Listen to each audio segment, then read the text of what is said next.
Hello, it's Innokendi here, and welcome to my video on my board game collection. So here it is.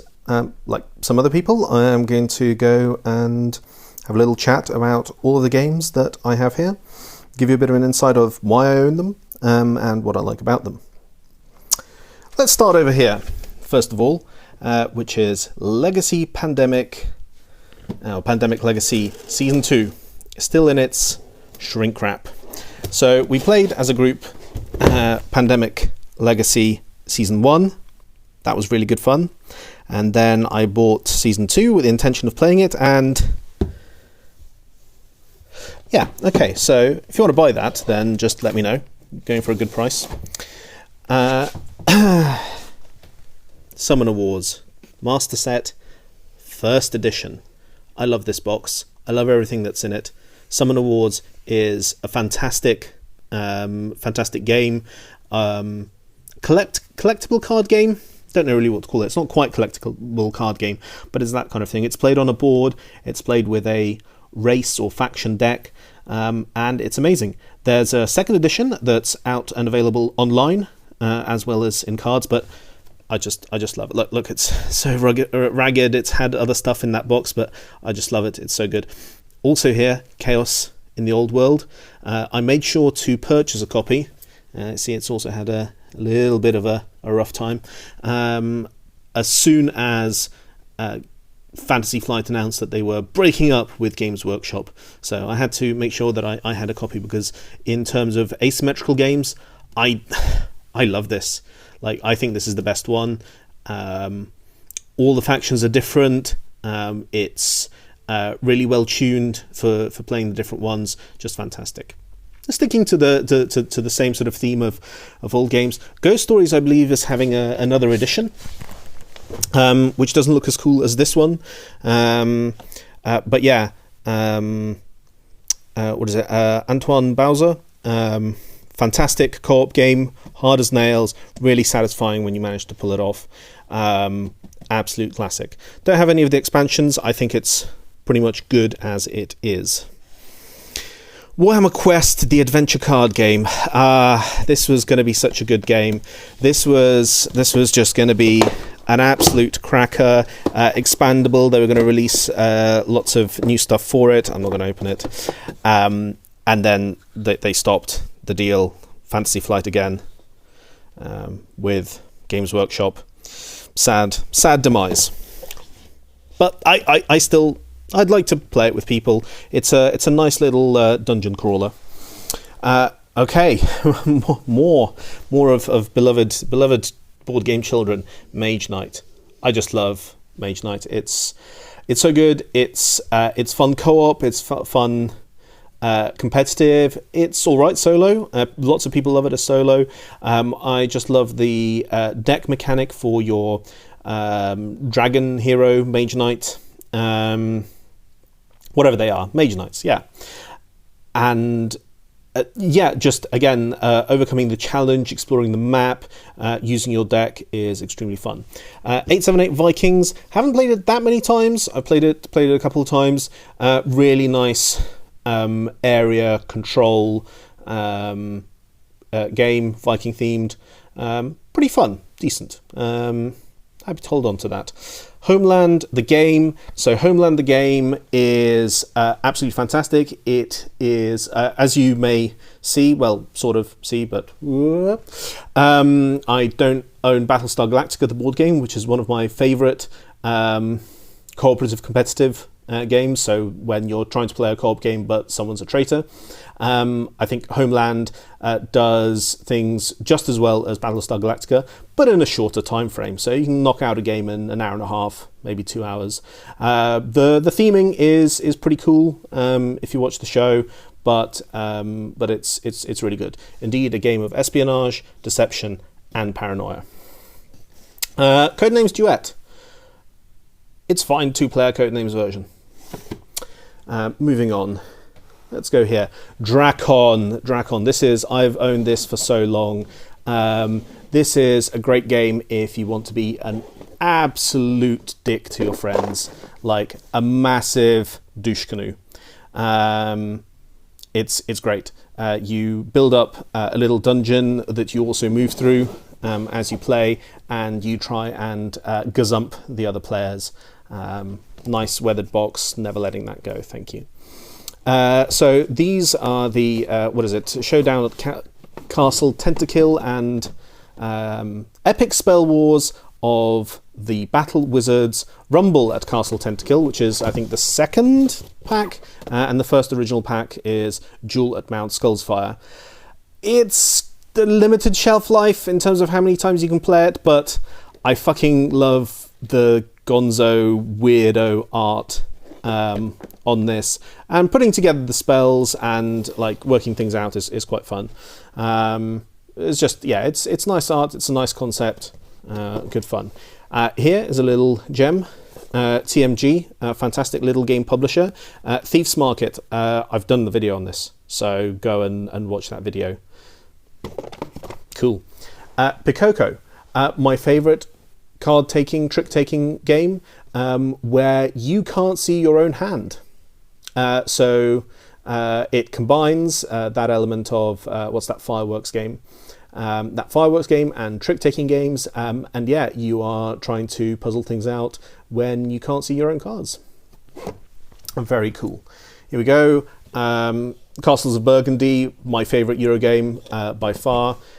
It's Castles of Burgundy is just so tight, and I've got the edition, which is like the really sort of boring, dull colour, nice and sedate. I don't want the new one; it's far too colourful. But please no, just let me have my my good Castles of Burgundy. I think inside here is also the card game version, which is pretty nice. I don't have the dice Castles of Burgundy. I'm very happy with the original, frankly. Like, you don't need much more than that. Mystic Vale, really fun game where you build up your card by sliding different things into a card pouch. I've got a few expansions lodged in there. It's really nice. It's a neat deck building game. Really love it. Deck and card building, which is kind of what you want. Broom Service. I own Broom Service. It's a good game. In part, I'm never going to let it go because the game, it is sort of slightly based on Witch's Brew, is probably never going to get re-released. But at least this still includes the Druid. You'll know what that means if you do. Cities of Splendor, which is a box that actually includes the original Splendor. Again, this is one of my favourite games. I have played it absolutely to death on the app version. The board game version is obviously perfect as well. The expansions are pretty good. It is, I think, it is basically a deck builder, sort of, or a deck/engine builder. But I think it's the most perfect one. I will always crack open and play the game. Sagrada, you make stained glass windows with the dice that you roll. Sort of like Azul, but not as good. I kickstarted it. I'm glad I did. It's a really pretty game. It's fun. I should probably own a copy of Azul, but I own a copy of Sagrada. It's pretty good. Small World, I don't know if I'll ever play it again. Honestly. But I don't know where I have the special cards, but I've got a couple of custom cards that that people did. It's fun. I'll keep it around because it's a good slice of board game history. It's got its limits, but there we go. Sheriff of Nottingham. In terms of lying, this is the perfect liar's game. It's so good. Sheriff of Nottingham. You're trying to smuggle goods past the sheriff. Everyone takes turns being the sheriff. You have to try and lie through your teeth or be honest, and still try and score lots of points. This is the reissue which was reprinted by Cool Mini or Not. I don't know why Cool Mini or Not chose to reprint it. I'm glad that they did, because it means I can own a copy. I've also got the expansions. Honestly, this is gold. More gold.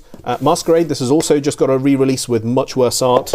Much worse art. I was looking at it. I was thinking, like, what the hell? Can I just point you at the absolutely gorgeous cards here? Let me see if I can. Yeah, this isn't pretty. I'm sorry, it's not pretty. Now it's pretty. Here we go. Like, these are just... This is, like, gorgeous, gorgeous artwork. Right, you just put them back in the order. Anyway, yeah. Bruno Fiduci does lots of good games. I'll put it in the little slip later. But yeah, sorry. It's basically a sort of guessing game. You each have a role. You have to try and work out what the roles of the other people are. And you have to keep on swapping cards as well. You don't have to keep on swapping, but you can also swap cards until you can find out who you are and win. It's really neat. It's a nice, like it goes up to 13 players. Really fun party game. Not quite in the same vein, but the Resistance Avalon. So I still think that this is actually the perfect hidden role game. Lots of people are carried away with Secret Hitler and all that bollocks. No, the Resistance Avalon is the only one that you need. I am not a minion of Mordred. Don't at me. Isle of Skye. I must confess, I've only played it like once. It's a really good sort of build up the you lay the tiles to build up the board sort of thing. It's good. Why do I keep it? Because I don't own what do you call it? Carcassonne. That's basically it. The Island of Dr. Crow, 2nd edition. Not quite as good as the artwork of the 1st edition, but this is a really lovely sort of co-op timed game, challenge game. Really, really neat. Yeah, the art on the 2nd edition, not as good, but I don't have the 1st edition copy, so I'm just glad that I have the 2nd. Jaipur, still its wrap. Like I've played this loads, but perfect trading game, 2 players, just really, really nice. I just haven't had a chance to play my copy. An exit game. I've played some of the others. This is just the one that I got. Condottiere. Again, this is like a 2nd edition, I think. One of the original printings. Very glad to have it. Again, there have been new reprintings, different art. I just really love this one. It's good. It's solid. But yeah, it's basically Gwent multiplayer, and obviously before Gwent was actually they copied this. But yeah, you try and arrange your Italian mercenary band line to win battles or to deceive your enemy. It's really good. Now, sorry, just arranging that back there. Still in a shrink wrap. Root. You know my opinions on the game.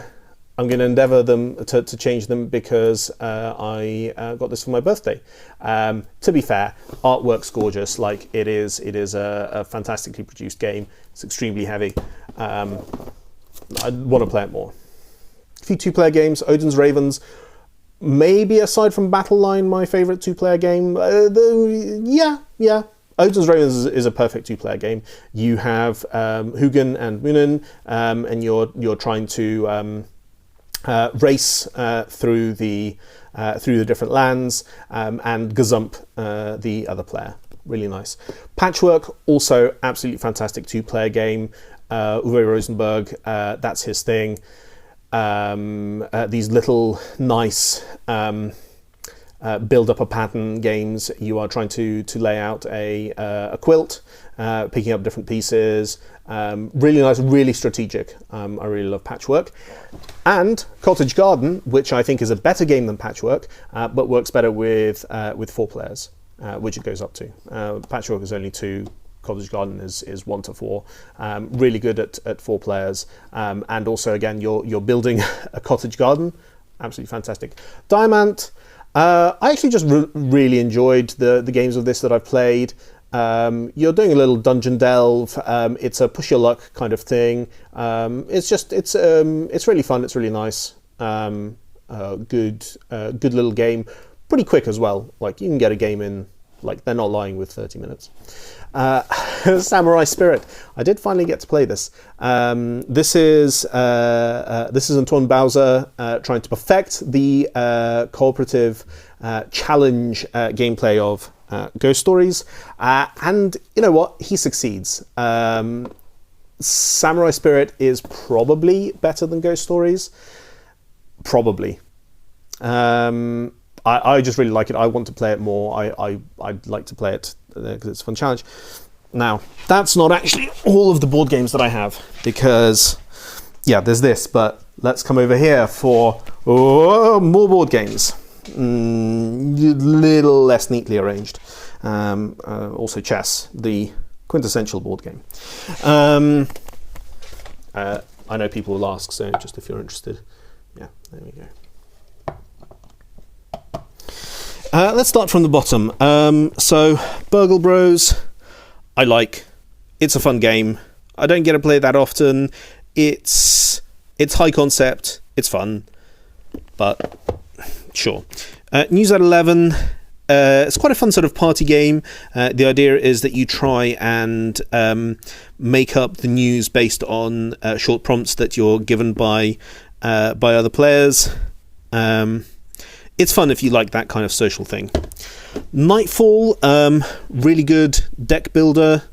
Again, released around the time that Dominion kicked things off. This is like underworld themed, vampires, werewolves, that kind of stuff. It's pretty good. It's fine. Hunger the Show. I played this once. I don't know why I bought it. Anyway, this pile is for stuff that I want to sell, along with a few other things. If you want any of these, Nightfall, News at 11, Hunger the Show, I don't know why, but maybe, and Burgle Bros, the first one, let me know. More of the same. Gladiatori. Only got to play it a couple of times. You have little miniature gladiators. It's really tactical. It's pretty alright. But I'm selling it as well. Shadows over Camelot. I do appreciate what it's doing, but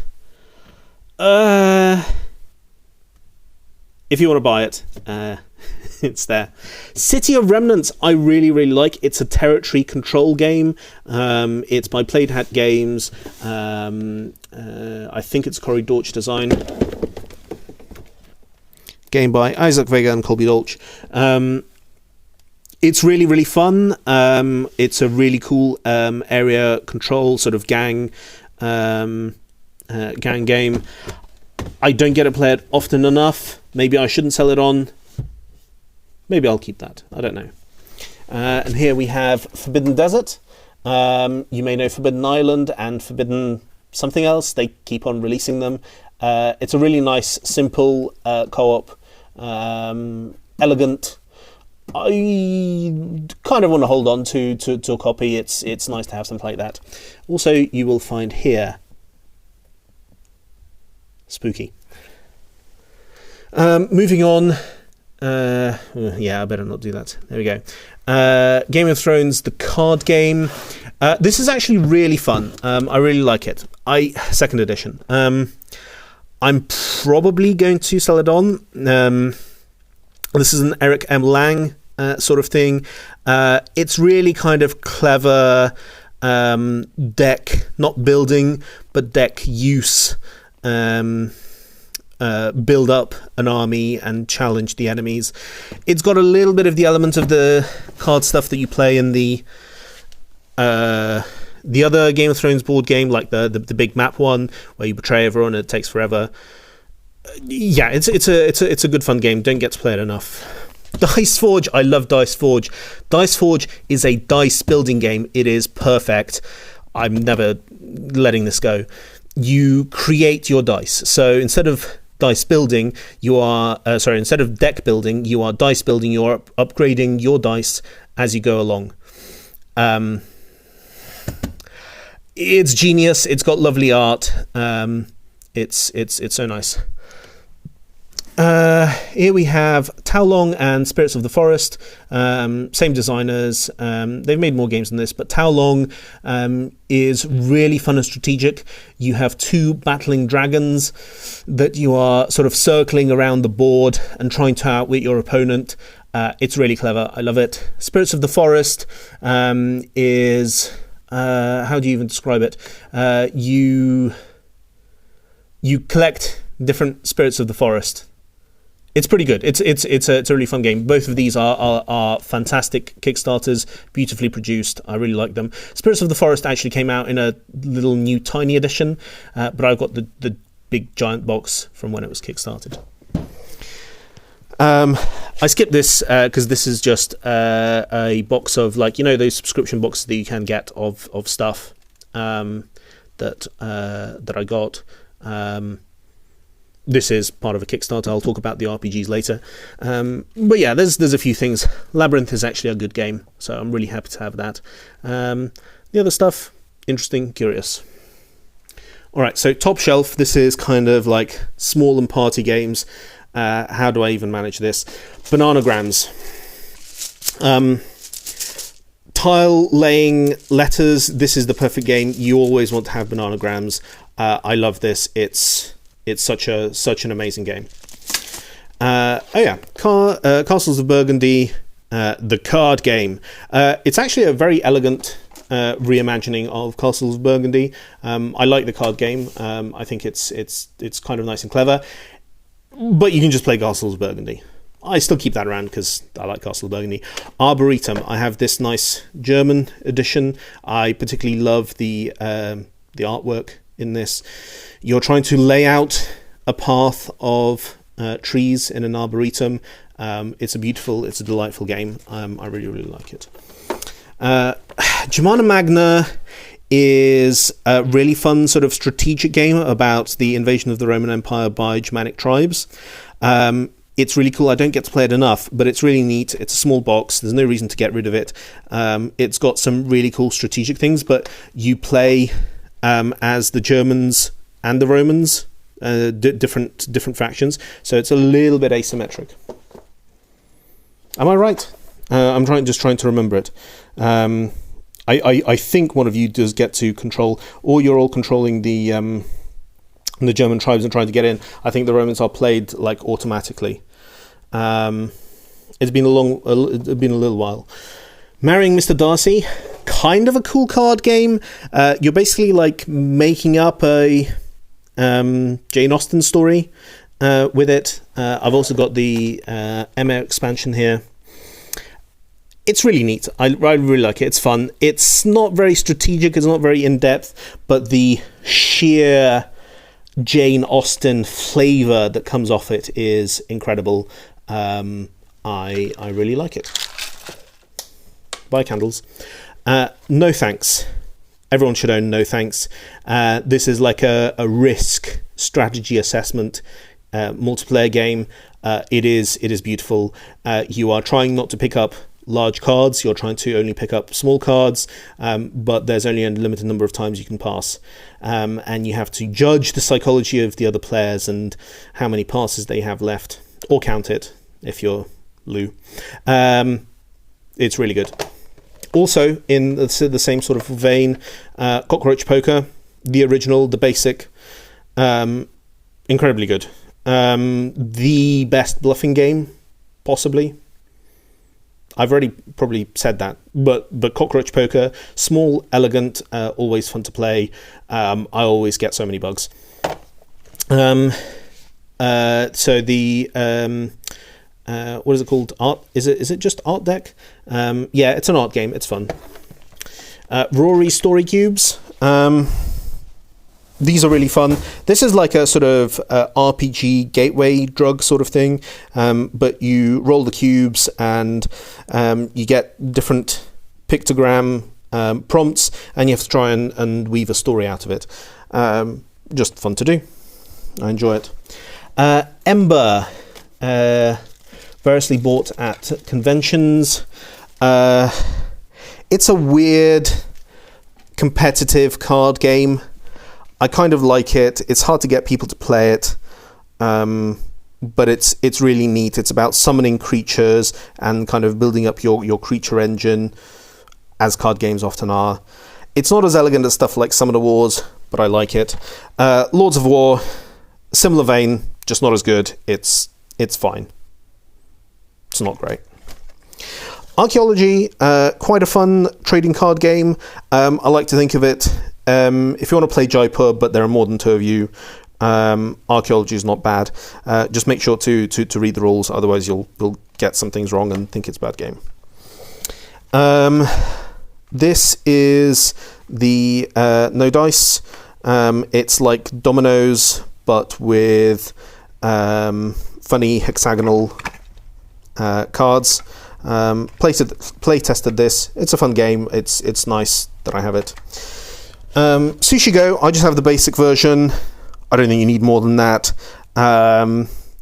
Really simple round the table game. What do you even call them? You're building up your kind of tableau whilst passing the deck round, like in Seven Wonders. Everybody knows Sushi Go, right? Probably. Anyway, it's good. I don't need the huge giant version with 5,000 cards. This is perfectly enough, nice and elegant. Champions of the Wild, the Champion of the Wild. I love this game. It's all about blagging why an animal will win at a made-up competition. It is genius. People who don't like the chatty games or like bullshitting games don't like this, but I love it. It's really cool.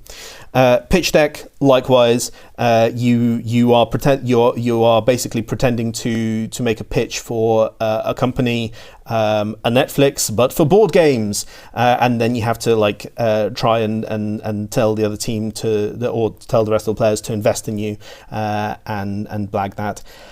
It's really fun. I really enjoy pitch deck. Here we go. This is Mr. Lister's quiz shootout. I'm not going to lift it out there. It's a really fun quiz game. Basically, you two teams and a quiz master. You call out a thing, and people have to name as many of those things as possible, and then mark it off the list. It's really nice because it can be done with really any prompt, and it's kind of timeless as well. And then, oh no. By Codenames. The metagame, which is like multiple games in one, but it's basically like a load of cards, which are topic cards and like factual things that you see them, and they can be arranged in lots of cool ways. My favorite is the history one, where you have to place an event, a one of these topic, one of these fact cards in order. So someone reads them out and someone else has to guess that came like in this spot in the timeline that's already formed, and as you place more cards it becomes more difficult. Really fun. And right, yeah, there it fell behind. Can I rescue it? Is it rescuable? Oh no. Okay, so that's Codenames over there hiding. It's a secret agent. It's allowed. I love Codenames. It is the ultimate party game. As you saw, I've got Codenames Duet, which is quite nice as a two-player game.